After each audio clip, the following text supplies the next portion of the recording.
un hombre que es el que va antes del Mesías, porque él lo que hace es utilizar la costumbre de los reyes de la época, incluido estos que les acabo de mencionar.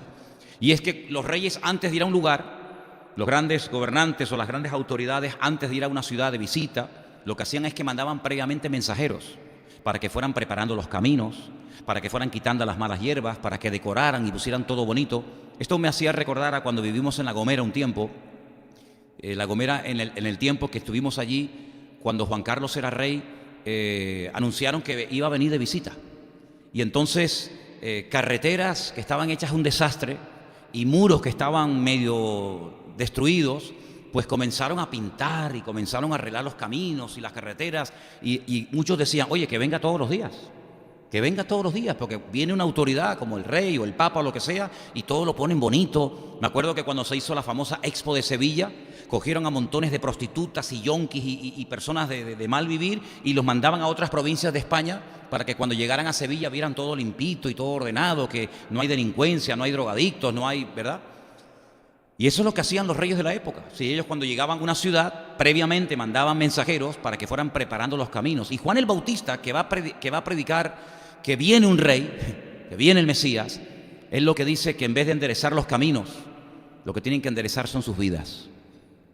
Acercaos al Señor, arrepiéntanse, porque viene detrás de mí uno del cual no soy digno de desatar la correa de su calzado, pero yo les hablo de esta manera, yo les bautizo incluso en agua, pero cuando Él venga, Él os bautizará en Espíritu Santo y fuego. Entonces, Él es un portavoz, un mensajero previo a la venida del Mesías.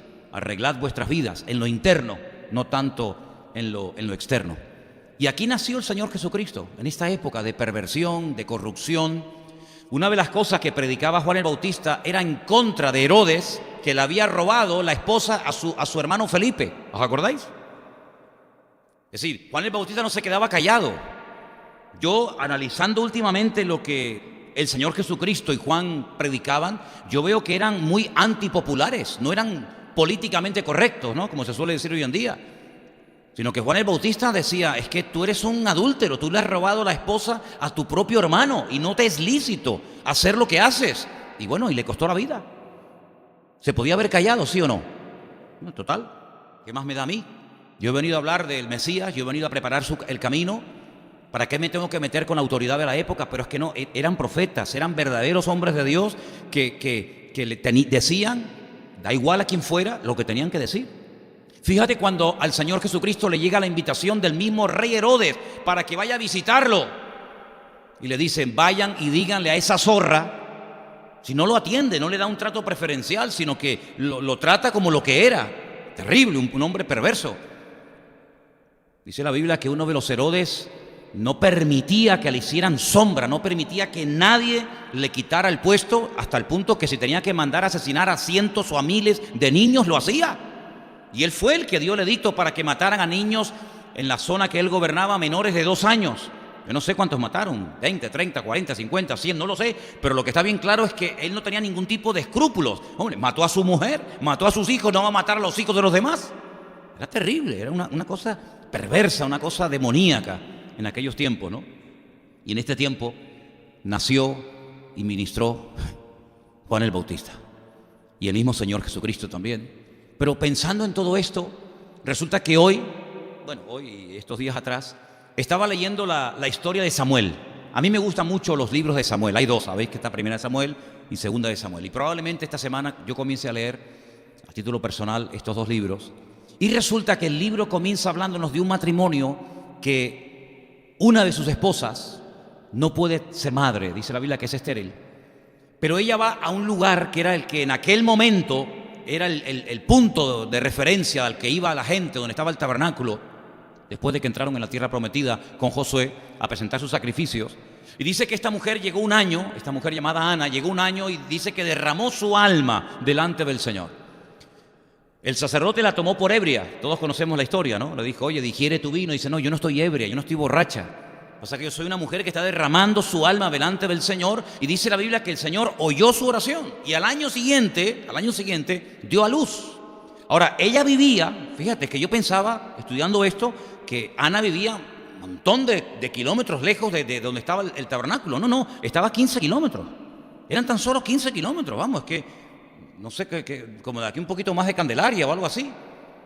Y ella le dijo al Señor, si tú me permites ser madre y me nace un hijo varón, yo lo consagraré y yo lo dedicaré a ti todos los días de su vida. Ahora, ponte tú en el lugar de ella. Dejar a su niño destetado, no sé, con 5, 6, 7 años, yo no sé hasta cuándo estarían chupando la teta, ¿no? Pero pequeñito, se lo lleva al sacerdote Elí y dice que lo iba a visitar cada año. Si no es como las madres canarias que te llaman todos los días y le dicen, hoy no me has llamado. O como esas madres pesadas que te dicen, ¿dónde estás? Mamá, te dije dónde estoy, ¿para qué me llamas? Es que es muy tarde, mamá, son las 9:30 de la noche. ¿Verdad? Ana no era esas madres pesadas que aquí no hay ninguna, ¿no? Aquí eso no existe, eso en otros países, en otras, ¿verdad? Sino que Ana dice que iba de año en año, y a mí me gusta que ponga ese detalle, porque viviendo a 15 kilómetros podía ir, hombre, si no todos los días, 3 o 4 veces a la semana, a ver cómo está mi niño. ¿Comiste bien, mi niño? ¿Comiste bien, mi niño? Yo me acuerdo cuando vivíamos en el puerto de la Cruz, en algunos campamentos de niños que se hicieron, algunas, no todas, algunas madres venían por la noche para hacerle la cama al niño o a la niña para que durmiera calentito. Digo, pero déjelo. ¿Pero qué cama le va a hacer si va a dormir entre un saco a dormir? Pero ellas venían para ver si había comido. ¿Te lavaste los dientitos? ¿Te limpiaste bien? ¿Comiste bien? Iba a estar 2 o 3 días el niño en el campamento. Es como si lo mandaran a Bosnia al niño, 3 o 4 meses o años, ¿no? Una cosa increíble. La Biblia dice que Ana subía de año en año y le llevaba una túnica, una ropita nueva, porque claro, el niño lógicamente crecía por fuera y crecía por dentro. Pero no, repito, no era esas madres pesadas. Y allí lo dejó. Pero claro, yo digo, bueno, lo habrá dejado en un ambiente maravilloso. Pero claro, tú no dejas a tu niño, tú no dejas a tu hijo pequeño en un ambiente malo. ¿Sí? Vamos a leer. Fíjate el ambiente y con qué gente lo dejó. Vamos a 1 Samuel, capítulo 2. Ah, mira, ahí lo tenemos, perfecto. 1 Samuel, capítulo 2, a partir del verso 12. Mira, presta atención. El sacerdote se llamaba Elí, pero dice, los hijos de Elí eran hombres impíos y no tenían conocimiento del Señor. Ahora, no cambies, para ahí. Yo leí ese texto en hebreo y resulta que me quedé sorprendido porque cuando dice los hijos de Elí, en hebreo no dice eso. En hebreo dice Benei Belial. Benei significa hijos, pero Belial. Entonces cuando yo leí, Benei Belial, hijos de Belial, me vino a la cabeza un versículo que está en 2 Corintios 6:15, que dice, no os unáis, bueno, ahí está. ¿Qué concordia tiene Cristo con Belial? ¿Qué parte el creyente con el incrédulo? No os unáis en yugo desigual. Y esa palabra Belial, yo dije, eso, voy a ver qué significa Belial. Bueno, es un sinónimo de Satanás. Es un sinónimo de diablo. Entonces, Pablo dice, ¿qué comunión, qué concordia puede haber entre Cristo y el diablo? Ninguna. Bueno, vamos al versículo de Samuel. Los hijos de Satanás. No dice los hijos de Elí, eso lo pone en español. En hebreo pone Benei Belial. Los hijos de Belial, los hijos del diablo.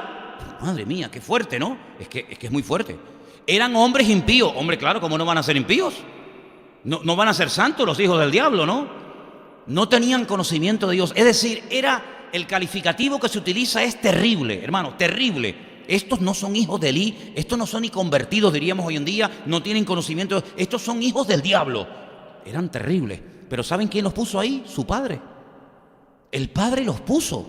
Y todo el país, todo Israel sabía que los hijos de este sacerdote, que se llamaban Ofni y Fines, eran de lo peor. Y en ese ambiente, Ana coge a su niñito, ese regalo que el Señor le ha hecho, ese milagro, y llega y se lo deja allí a Elí. Pero claro, Elí, y allí vivían estos dos. Sigamos leyendo. Y era costumbre de los sacerdotes con el pueblo, escucha esto, que cuando alguno ofrecía un sacrificio, venía el criado del sacerdote mientras se cocía la carne, trayendo en su mano un garfio de 3 dientes, y lo metía en el perol, en la olla, en el caldero o en la marmita, y todo lo que sacaba el garfio el sacerdote lo tomaba para sí. De esta manera hacían con todo israelita que venía a Silo. Para un momento, no cambie. Ahora, si tú vas a la Torá, La Biblia establece en esos libros qué parte de los sacrificios eran sí o sí para los sacerdotes. ¿Vale? No es que metes un garfio de 3 dientes y arrancas con todo y todo para mí, no, sino que la Biblia decía, mira, hay ciertos, no todos, pero hay ciertos sacrificios que cuando ustedes los traen a la presencia del Señor, esta parte del animal y esta parte del animal hay que separarla para los sacerdotes, para que ellos tengan su mantenimiento natural, digamos, ¿no? Pero estos no. Estos lo que hacían es que metían el garfio y sacaban más de lo que le correspondía. Eran abusadores. Eran personas que estaban apropiándose de ofrendas que no eran para ellos. Esto era terrible. Fíjate tú el ambiente en el que se crió este niño. Seguimos leyendo. Asimismo, antes de quemar la grosura, era después. Pero dice, esto lo hacían antes. Venía el criado del sacerdote y le decía al que sacrificaba, dale carne para asar al sacerdote, porque no tomará de ti carne cocida, sino cruda. Y si el hombre le respondía, quemen la grosura primero. Primeramente vamos a presentar el sacrificio al Señor y luego hablamos. No. Él decía, quemen la grosura primero, después toma tanto como quiera. Él respondía, no. Dámela ahora mismo o de otra manera yo la tomaré por la fuerza. Primero yo y luego si sobra algo, lo presentas en sacrificio al Señor. Era pues muy grande delante del Señor el pecado de los jóvenes, porque los hombres menospreciaban las ofrendas del Señor. Vamos a salir hasta ahí. Bueno, y el joven Samuel ministraba en la presencia de Dios vestido de un efod de lino. Vamos a parar ahí. Fíjate, en este ambiente tú dejarías a tu hijo con estos perversos, con estos desgraciados que abusaban. ¿Qué ejemplo le van a dar al niño? ¿Qué ejemplo le van a dar a mi hijo? Es como si tú llevas a un colegio interno a tu hijo y sabes que todos los maestros, desde el director hasta el último, son unos degenerados. Yo no dejo a mis hijas allí ni loco. Pero era tanta la confianza que Ana tenía en el Señor, que ella dijo, yo le prometí al Señor que si me daba un hijo se lo entregaría a mi Señor, y si el Señor me lo dio, el Señor cuidará de mi hijo. Es decir, él no va a ser cambiado por el ambiente.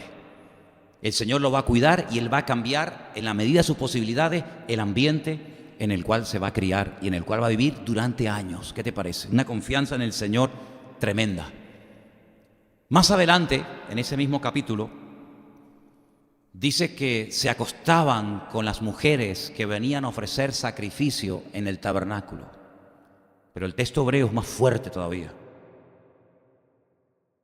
Elí era muy viejo, oía todo lo que sus hijos hacían con todo Israel y cómo dormían. Es que la Biblia en español es muy diplomática, muy suave. ¿Cómo dormían? Dormían.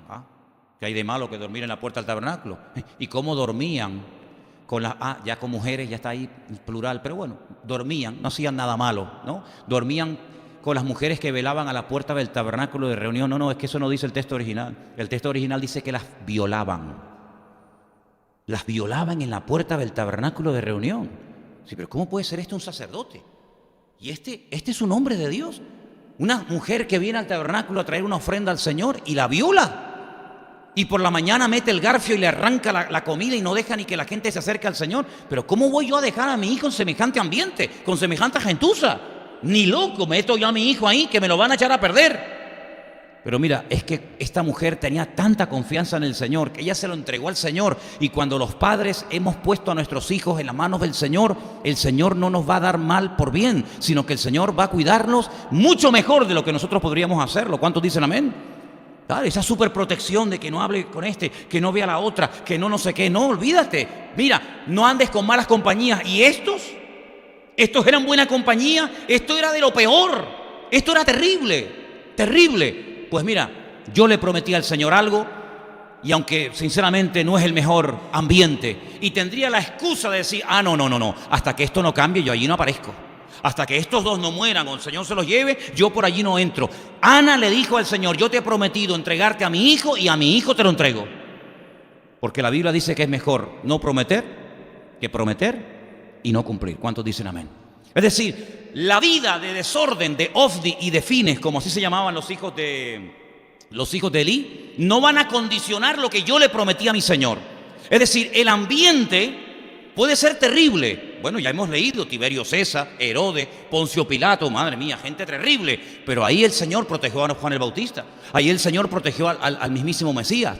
Ahí ahora vemos, en este pasaje que hemos leído, cómo Samuel, un niño pequeñito, un niño pequeño, hermano, criado en un ambiente de corrupción, de inmoralidad, de perversión, de abuso, de mal ejemplo, de mal testimonio, el Señor lo protege y dice que mientras los demás iban de mal en peor, él crecía en gracia, él crecía en sabiduría, el Señor estaba con él, se le presentaba, hablaba con él, ministraba al Señor. Es que es una maravilla.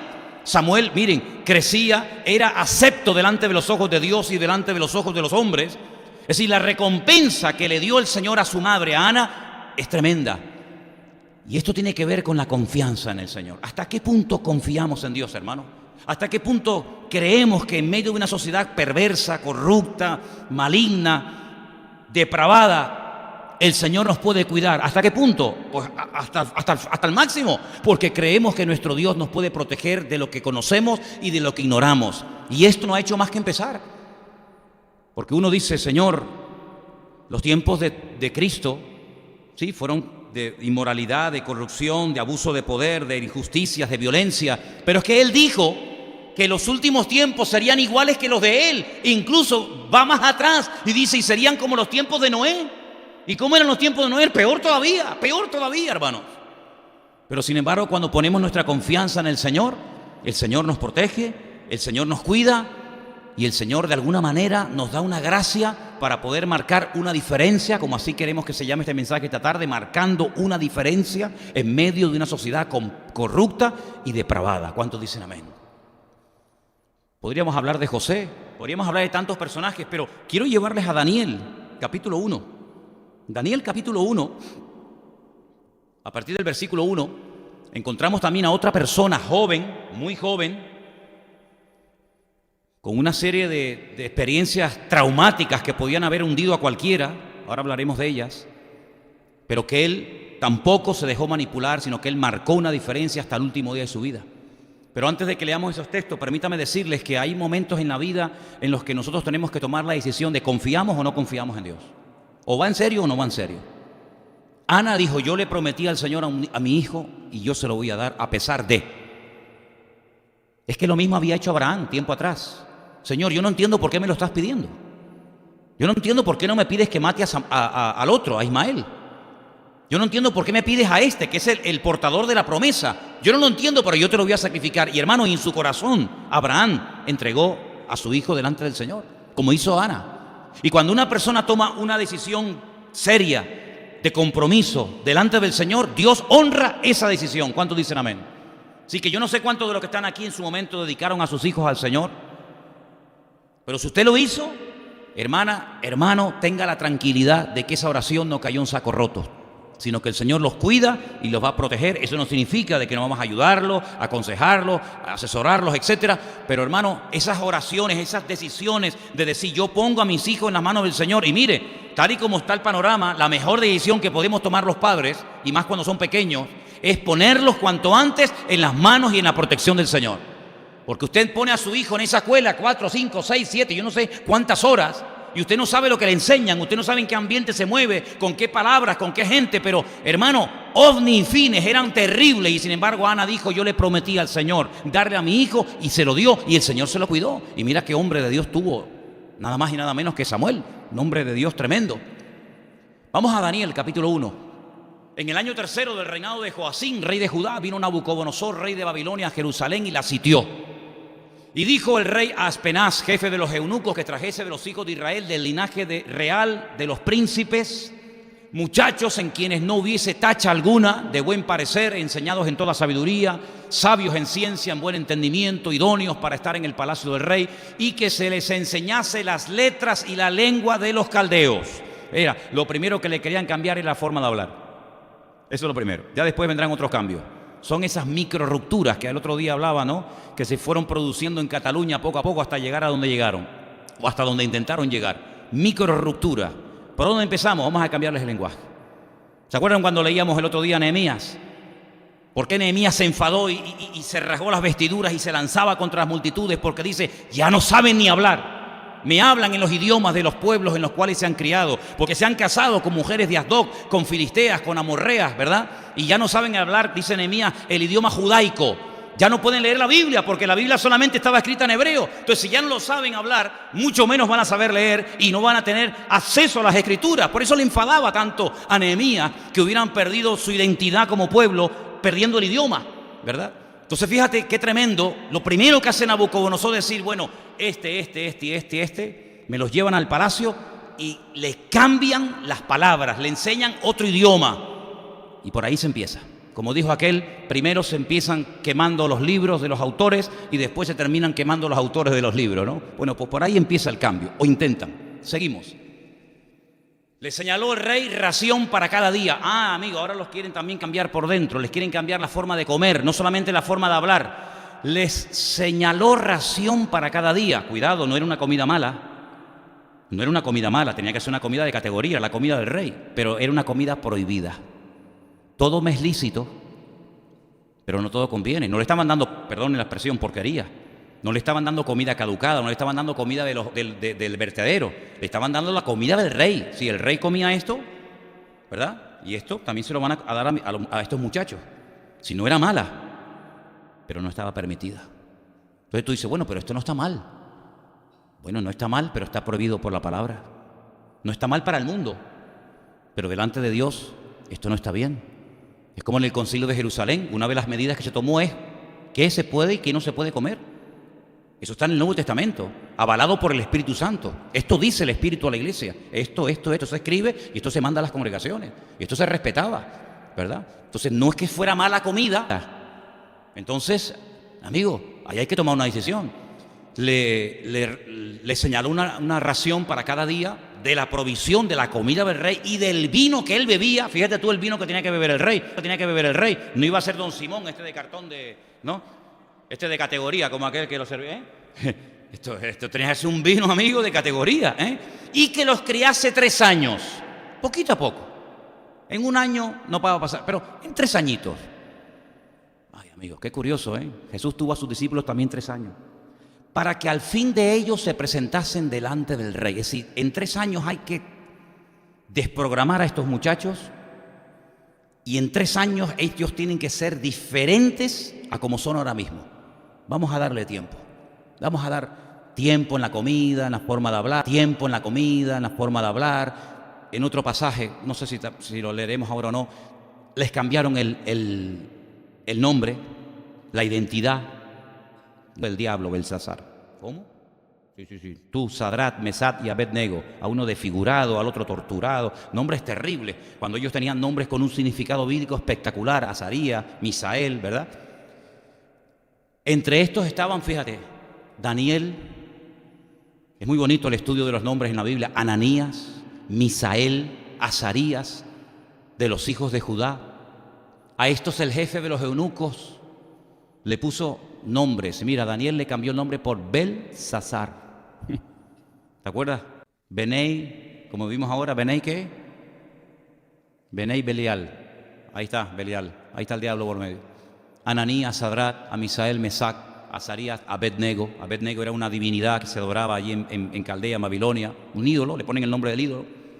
Como si le ponen, ¿tú cómo te llamas? No, yo, Jeremías. No, tú te vas a llamar a partir de ahora San Pancracio. Imagínate. Daniel propuso en su corazón, ahí está la diferencia, propuso en su corazón no contaminarse con la porción de la comida del rey ni con el vino que él bebía. Por lo tanto, él pidió al jefe de los eunucos que no se le obligase a contaminarse. Él sabía que si comía aquello se iba a contaminar, porque no solamente uno se contaminaba por lo que decía o por lo que tocaba, sino también por lo que comía. Y entonces él dice, yo tengo que estar puro por fuera y por dentro. Puro por fuera y por dentro. Por lo tanto, yo pido que por favor no se me obligue a comer ni a beber esto. Porque no se olviden ustedes que esa comida y esa bebida, previamente, antes de servirla a estos muchachos, se le presentaba a los dioses de la época, ¿verdad? Como sacrificio, como ofrenda. pedían la bendición de los dioses sobre esas comidas y luego las repartían a las personas que estaban en el palacio del rey. Por lo tanto, la connotación de la comida y de la bebida es mucho más que simplemente comida que no es bíblica, que no es kosher, y bebida que no es permitida. No, es mucho más que eso. Detrás de todo eso hay una connotación, hay toda una manipulación, detrás de todo eso hay idolatría, hay muchas cosas que se tienen que quebrantar para agradar al rey. Ahora, otro hubiera dicho, oye, caí de pie, muchacho. Fíjate. Jerusalén destruida, el templo quemado, miles de personas muertas por el camino y nosotros hemos caído de pie y mira tú por dónde vamos a vivir con el rey, comer como el rey, vestir como el rey, beber como el rey. Oye, qué suerte, dirían algunos, hemos tenido. Ellos no consideraban que hay una suerte, sino una prueba. Hay cosas en la vida que no las trates como suerte, sino como una prueba que Dios te está mandando para ver cómo reacciona, para probar tu nivel de madurez y de consagración delante del Señor. Esto no es una suerte, Dios, qué suerte he tenido tú. No, cuidado. Lo que tú llamas suerte puede ser una prueba para ver cómo reaccionas, amigo. Es como aquel que entró al autobús y le dieron más cambio del que le correspondía y uno podía haber dicho, uy, qué suerte tú, me dio cambio de más. No es una suerte, amigo, es una prueba que Dios te está poniendo. Y llegó y le dijo al conductor, mire, perdóneme, se equivocó, me dio de más. Y le dijo, no me equivoqué, lo hice a propósito porque el domingo le vi predicando en la iglesia y quería ver cómo usted reaccionaba. ¿Qué te parece, amigo? Daniel propuso en su corazón, fue algo personal, algo íntimo en su relación con el Señor. Muchachos, aquí hay que tomar una decisión. O nos dejamos manipular por esta gente y nos pegamos la gran vida y aquí no pasa nada. Y nos adaptamos como el camaleón a las circunstancias, como hacía Herodes. ¿Se acuerdan lo que le dije de Herodes? Empezaba siempre la guerra con los que siempre la perdían, pero después yo no sé cómo hacía, que el tipo siempre se pasaba al bando de los ganadores. Era un camaleón político, como muchos hoy en día, ¿no? Y como en muchas instituciones religiosas, que cuando gobernaba la izquierda eran de izquierda, cuando gobernaba la derecha se iban para la derecha, cuando eran comunistas eran comunistas. Una cosa increíble. Estos no eran, como decimos en España, chaqueteros, ¿no? Se adaptan al medio ambiente. No. Estos marcan una diferencia en la comida, en la bebida, en todo, porque propusieron en su corazón no contaminarse. Y esa decisión tenemos que tomarla hoy en día nosotros, más que nunca, hermanos. ¿Cuántos dicen amén? Porque el mundo está tratando de contaminarnos. Si no es por el internet, es por la televisión. Si no es por la televisión, es por lo que... Pero el mundo tiene tantas formas de contaminarnos y de manipularnos que como no tengamos firme y bien parado nuestro corazón delante del Señor, podemos terminar siendo una marioneta en las manos del mundo. Y no queremos hacer así. Por lo menos, creo que nosotros no queremos ser así. Entonces él habló con los jefes y le dijo... Y el Señor puso a Daniel en gracia y en buena voluntad con el jefe de los eunucos. No lo dice el texto, pero yo se lo voy a decir. Se sobreentiende que a Daniel y a sus amigos los castraron, ¿vale? Los castraron. Esta gente no se pudo casar, esta gente no tuvo descendencia, ellos quedaron castrados porque para poder vivir allí tienen que estar castrados. ¿Qué te parece, amigo? Y entonces dijo el jefe de los eunucos a Daniel, yo temo a mi señor el rey, que señaló vuestra comida y vuestra bebida, pues luego que vea vuestros rostros más pálidos que los de los muchachos que son semejantes a vosotros, condenaréis para con el rey mi cabeza.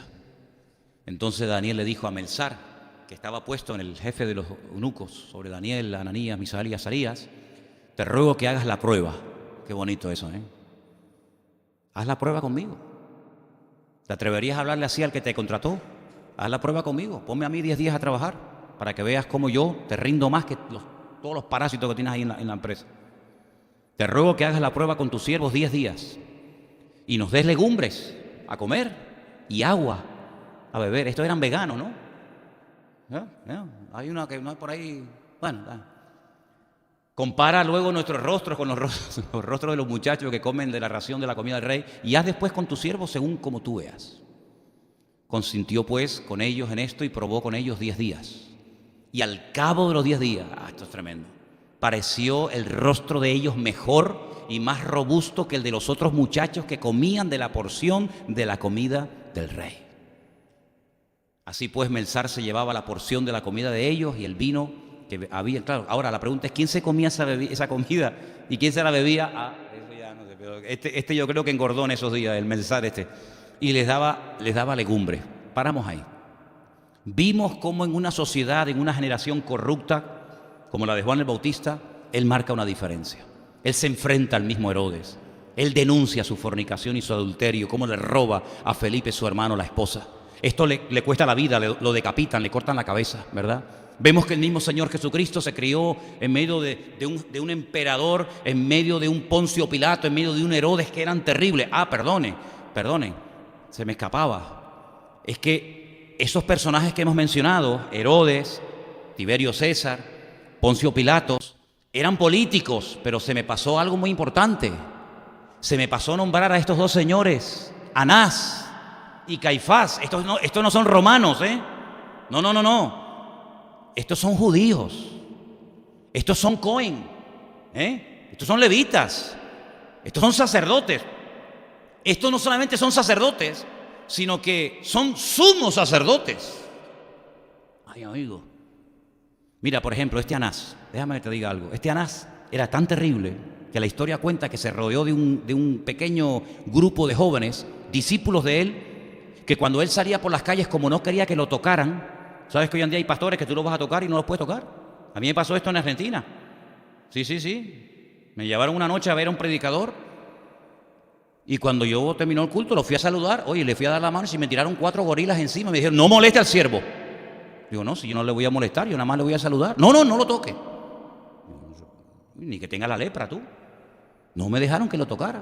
Bueno, pues este Anás, como no quería que lo tocaran, porque él estaba como en una aureola de santidad y no quería que lo contaminaran. Por eso menciona tanto la Biblia cómo tocaba tanta gente a Cristo. ¿Verdad? Los niños lo tocaban, las mujeres lo tocaban, la otra con flujo de sangre lo tocaba. A este no lo podían tocar. Este se rodeó de una panda de pelotas que estaban alrededor de él con bastones. Y dice que iba por la calle, por Jerusalén, pegando bastonazos a estos muchachos a la gente y los iban apartando para que el Señor pasara por en medio y no lo contaminaran ni lo tocaran. Así era este personaje. Y el otro, Caifás, era el yerno. Este era yerno. Caifás era yerno de Anás. Lo que pasa es que el que mandaba desde la sombra era Anás, pero el títere era Caifás. Pero realmente el que cortaba el bacalao y el que mandaba eran terribles. ¿Sí? Mira, vamos a ver, Tiberio César, Poncio Pilato y Herodes, de ahí para arriba era todo lo político, un desastre. Inmorales, corruptos, depravados, pederastas, abusadores, terribles. De Anás y para abajo, esos dos, el mundo espiritual era terrible. Así que ni en la política encuentro un punto de apoyo y de referencia, ni en lo espiritual tampoco. Claro, por eso en el templo no había milagros, no había señales, no había prodigios, no había nada. Habían llenado el atrio de los gentiles.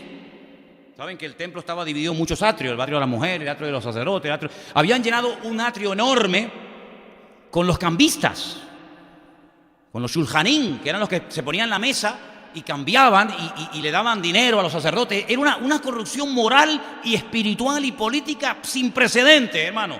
Por eso la gente se iba al desierto y se metía en cuevas a orar y a leer la Biblia, porque en Jerusalén había muerte, no había nada. Bueno, el mismo Señor Jesucristo, el mismo Mesías, cuando entra al templo, y él cuando daba una definición, amigo, ahí no hay género de duda, él decía, esto es una cueva de ladrones. Esto ya no es ni templo ni nada. Esto es una cueva de ladrones. Y eso lo dijo él, palabras textuales. Y tuvo que limpiarlo, y tuvo que echar fuera a toda esta gente, porque este señor, que era el jefe, Anás, y el otro, el yerno, Caifás, habían consentido y habían permitido toda esta depravación. ¿A dónde se iban los enfermos? ¿A dónde se iban los enfermos? ¿Dónde se iba la gente con problemas? ¿A dónde se iban? Tenían que ir al templo, ¿no? No, al lado, 20 metros más allá. ¿Qué había allí? El estanque de Betesda. ¿Y qué hacían en un estanque? Bueno, dice que esperaban el movimiento del agua porque decían que un ángel venía de tiempo en tiempo. Dice que había una multitud, Juan capítulo 5, léelo, una multitud de ciegos, cojos, mudos, paralíticos que preferían esperar en unas aguas putrefactas el movimiento del agua producido supuestamente por un ángel que ir al templo a orar porque en aquel templo era un desastre. Bueno, te encuentras personajes no solamente como estos dos, sino te encuentras personajes como aquel que cuenta el Señor, porque Jesús era en su enseñanza muy provocador. Claro, hay cosas que se dicen hoy en día que por el contexto, por la sociedad en la que vivimos, tal vez no nos afectan tanto, pero tú sabes lo que es levantarse en medio de una masa de gente y decirle, mira, les voy a contar una historia. Una vez un hombre iba por el camino y le dieron una paliza y lo dejaron medio muerto. Y pasó un levita. O sea, todo el mundo levantó las orejas. ¿Ve qué va a decir? Levita, los sacerdotes, ¿ve? Y pasó de largo. Y luego pasó un sacerdote. Todo el mundo paró las orejas y ¿sabe qué va a decir el sacerdote? A ver qué se va a atrever a decir. Y pasó de largo. ¿Y saben después quién pasó por allí y lo sanó y lo ayudó y le dio dinero y lo montó en un cabalgador y se lo llevó? A ver, ¿quién? Anás, ¿no? El sumo sacerdote, no, un samaritano. Mira, esto fue una patada en la canilla, sí, pero, bueno, yo he hablado con rabinos en Israel sobre el tema este y dice, pero ¿cómo es posible que se haya atrevido a desprestigiar a un levita y un sacerdote y esté poniendo por las alturas a un samaritano? Es increíble. Bueno, y cuando cuenta aquella historia que dice que subió un fariseo a orar al templo y un publicano, claro, cuidado lo que vas a decir de uno y de otro, porque hay un abismo entre uno y otro. Este no vale nada, este es un traidor, y este es un señor, este es un fariseo, este es un experto en la ley. Bueno, pues dice que oraba consigo mismo. Ya solamente con eso ya te estás poniendo a la gente en contra. ¿Cómo que oraba consigo mismo? Sí, porque estaba allí presentando su currículum, sus méritos, diciendo, yo ayuno 2 veces a la semana. No hay ningún creyente que yo conozca que ayune 2 veces a la semana. Yo no hago eso. Discúlpeme si hay algún hermano aquí que haga eso. Ayunar 2 veces a la semana significa ayunar al año más de 100 veces. 104 dijimos, ¿no? ¿Cuántos ayunos obligatorios mandaba la Torá? 1, el día de Yom Kippur, 1 al año. Este ayunaba 104 veces al año. Daba diezmo de todo. En la Biblia no dice que había que dar diezmo de todo, pero este daba de todo, hasta de la semilla. Bueno, lo está presentando de una forma increíble. Bueno, a ver qué ahora dice el otro. No, dice que el otro bajó a su casa justificado porque se golpeaba el pecho, sé propicio a mí pecador. Oye, eran enseñanzas muy provocadoras, eran enseñanzas que no caían bien. Claro, ahora, ante esto que les estoy comentando, pueden entender ustedes por qué había gente que decía, yo no escucho más a este hombre, es que este hombre me pone malo. Es que cada vez que habla, nosotros somos los malos y los buenos son siempre las rameras, las prostitutas, los publicanos, los samaritanos, y los malos siempre somos nosotros. Bueno, y si te vas a Mateo 23, y yo soy fariseo, yo pido la dimisión. Porque Mateo 23 es alucinante lo que les dice. Y no me digan a mí que el Señor se equivocó. Porque allí y Juan el Bautista, generación de víboras. Bueno, una cosa tremenda, ¿no? ¿Cómo esta gente fue capaz de marcar una diferencia con semejante podredumbre de gente, con semejante ambiente? Un Daniel, un Samuel con Ofni, con Fine, que violaban a las mujeres en la puerta del tabernáculo, que arrancaban las ofrendas de la gente a la fuerza, ¿verdad? Haciendo un mal uso del poder. Juan el Bautista, un hombre que ni rompía un plato, pero marcó una diferencia, que Cristo llegó a decir, de los nacidos de mujer, el más grande. Ni Nehemías, ni Jeremías, ni Daniel, ni nada. El más grande este. ¿Cómo lograba esta gente marcar una diferencia en aquellos tiempos? Bueno, porque yo creo sinceramente que eran personas que se habían tomado en serio su llamado. Como dijimos en Daniel 1, habían propuesto en su corazón, se habían decidido firmemente marcar una diferencia. No eran gente ambigua, gente que dice, bueno, no pasa nada, ¿no? Total, ¿quién me está viendo ahora? ¿Quién me está viendo? ¿Se acuerdan cuando yo el otro día les dije que el problema que tuvo en un momento determinado de la vida Moisés fue que miró a izquierda y a derecha a ver si no lo veía nadie? Ay, qué diferente hubiera sido si hubiera mirado para arriba. Claro, no me mira nadie, le meto un estacazo en la cabeza al egipcio ese, lo entierro bajo la arena y aquí no me ha visto nadie. Eso es lo que tú dices. El de arriba te ha visto. El de arriba, el Señor, los ojos del Señor recorren la tierra, dice la Biblia, ¿no? Pues si hubieras mirado hacia arriba, en vez de tanto hacia los lados. Además, mira, te voy a decir una cosa, cuando tienes tu mirada puesta en Cristo, no hace falta que mires ni a derecha ni a izquierda. Da igual si te ven o no te ven, con que sepas que el Señor me está viendo, yo ya eso no lo puedo hacer, porque el Señor lo sabe. ¿Cuántos dicen amén? ¿Verdad? Entonces me llama la atención y es lo que yo quería compartir con ustedes en esta noche, ¿no? Bueno, sabemos que Juan el Bautista marcó una diferencia, la marcó Samuel, semejante ambiente de depravación terrible, la marcó Daniel en Babilonia, la marcó José en Egipto, bueno, tantos. ¿Y nosotros? ¿Y nosotros estamos marcando una diferencia? ¿O hablamos igual, pensamos igual, nos comportamos igual y vivimos igual que los del mundo? Ya ahí yo no puedo responder. Yo puedo responder por lo que predico, pero no por las preguntas que hago a ustedes, porque el único que puede responder a esa pregunta eres tú y somos nosotros, ¿no? ¿Somos iguales cuando estamos en el culto que cuando no nos ve nadie de la iglesia? Solamente el Señor lo sabe. Y cuando estás ahí delante de un ordenador, haces así, dices, vamos a ver esto. O dices, no, yo no voy a ver esto, me da igual si está mi mujer delante, mi marido, mi padre o nadie, porque esto no es de Dios y no lo puedo ver. Yo no sé hasta dónde tú llegas con tu santidad y con tu relación con el Señor. Yo lo único que sé es que yo creo que hoy en día tenemos el deber y la obligación los cristianos de marcar una diferencia. Y la podemos marcar, porque yo creo que no ha habido una generación más privilegiada que la nuestra. Y además yo creo que lo tenemos todo para poder vivir en victoria. Yo creo que no nos hace falta nada, porque todo nos lo ha dado el Señor. El día que nos convertimos a Él, Él nos dio toda la fe que necesitábamos, todo el amor que necesitábamos, toda su presencia y su poder. Dice que Él derramó en nosotros su Espíritu para que esté con nosotros para siempre, para que glorifique a Cristo, para que nos guíe a la verdad, para que nos recuerde lo que Él nos enseñó, etcétera, etcétera. Por lo tanto, no hay excusa. No hay excusa para decir, pero bueno, vivimos en otros tiempos, tampoco tenemos que ser tan radicales, hombre, tampoco tenemos que ser tan exigentes, no sé, un poquito de libertad. Pero mira, es que no hay libertad sin reglas, es que esa libertad no es libertad, es libertinaje. La libertad está acotada y está cortada por un Dios que quiere lo mejor para tu vida y para la mía. Y no es que cuando yo haga todo lo que quiera, como decían aquellos griegos, ¿no? Aquellos decían, no hay que darle satisfacción al cuerpo, hay que masacrarlo, hay que dañarlo, porque es la cárcel del alma. Y los estoicos y los epicúreos se peleaban unos contra otros. Uno decía, la venga, rienda suelta al vino, a la orgía, con niños, no importa, con mujeres, con 4, con 5, tríos, cuartetos, no importa. Los otros decían, que va, eso no puede ser, tiene que ser una cosa. No, es que hermano, las pautas para poder vivir en victoria ya las tenemos escritas, gracias al Señor. Amén, hermanos.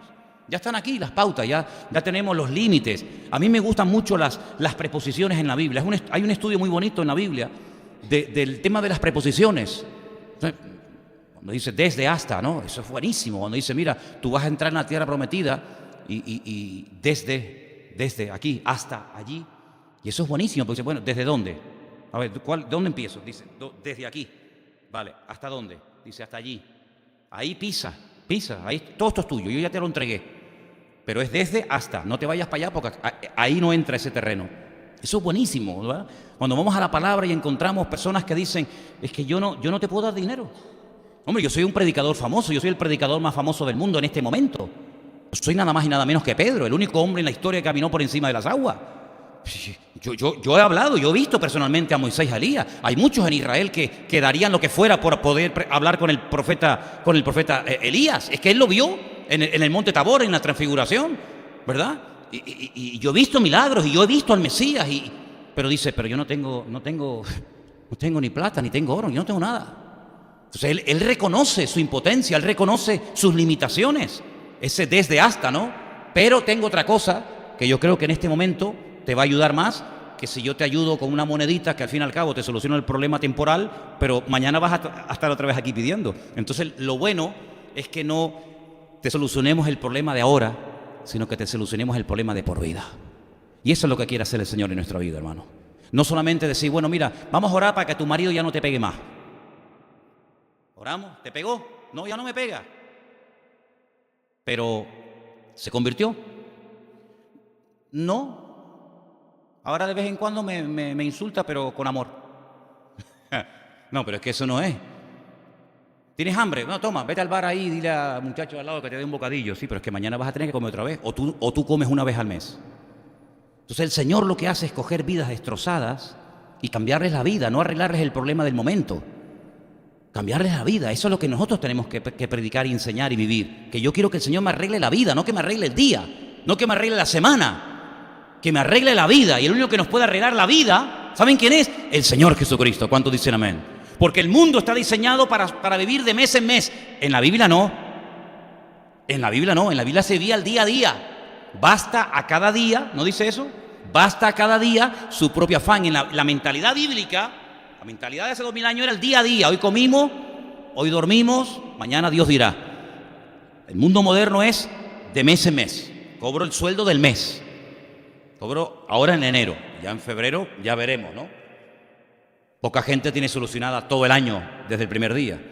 Pero ¿saben qué? En la Biblia lo que encontramos que en el sentido espiritual lo que Dios te quiere arreglar no es ni el día, ni la semana, ni el mes. Lo que el Señor te quiere arreglar es la vida. Y cuando te arregla la vida por dentro y te la arregla por fuera, te vas a dar cuenta de que tú puedes marcar una diferencia por tu forma de hablar, que es lo que le querían cambiar a esta gente, la forma de hablar. Por la forma como actúas, por la forma como reaccionas. Y ¿sabes qué, hermano? Y termino. Ellos marcaron una diferencia en medio de una sociedad corrupta, todo en contra. Y en cierto sentido, si somos en este momento la última generación de creyentes, que yo creo que puede ser que seamos, las cosas no van a ser más fáciles. Porque hoy en día el pecado está sofisticado. Antiguamente ibas por la calle y veías un tío crucificado. Es una salvajada, ¿no? O veías a una piara de perros matando a un hombre a mordisco, ¿no? O lo mataban a palos. Hoy en día como que el diablo, por lo menos en nuestro contexto, en nuestra cultura, en nuestro continente, como que está más sofisticado, te va matando pero poco a poco. Una cosa lenta, ¿no? Como tú ves a los drogadictos, que son pellejo, y tú dices, el diablo en vez de matarlo de golpe, lo ha ido matando año tras año, ¿no? Año tras año. O el que cae en cualquier otro vicio, en cualquier otra historia, ¿no? El pecado, ya digo, está como más sofisticado. Incluso hasta ciertos pecados están legalizados. Hoy en día Tiberio César iría a la cárcel, era un pederasta, tenía mis pececillos, como le dije, en la isla de Capri, al sur de Italia. Se dedicó durante el resto, los finales años de su vida a violar niños, a tener orgías con niños. Hoy en día iría a la cárcel, es un pederasta. Pero es que, aunque hoy en día hay ciertos y determinados pecados que ya están legalizados, otros siguen siendo igual de salvajes. Pero la palabra de Dios sigue siendo la misma. Y el Señor nos dice a ti y a mí que tenemos que ser la sal y tenemos que ser la luz del mundo. Primero empieza por la sal de la tierra y después por la luz del mundo. Oye, interesante, ¿no? Porque no es lo mismo la tierra que el mundo. No es lo mismo donde yo vivo que donde no vivo. Pero la Biblia nos enseña que cuando nosotros somos capaces de marcar una diferencia en mi pequeño círculo, donde yo vivo, donde yo trabajo, donde yo estudio, el Señor me podrá ir ampliando como esos grandes círculos concéntricos y me podrá llevar a tener más influencia, más allá de lugares donde yo estoy o donde yo vivo. Y yo quiero que en este momento oremos al Señor. Cierra ahí tus ojos, por favor. Y quiero que le pidamos al Señor que así como estos hombres de Dios marcaron una diferencia,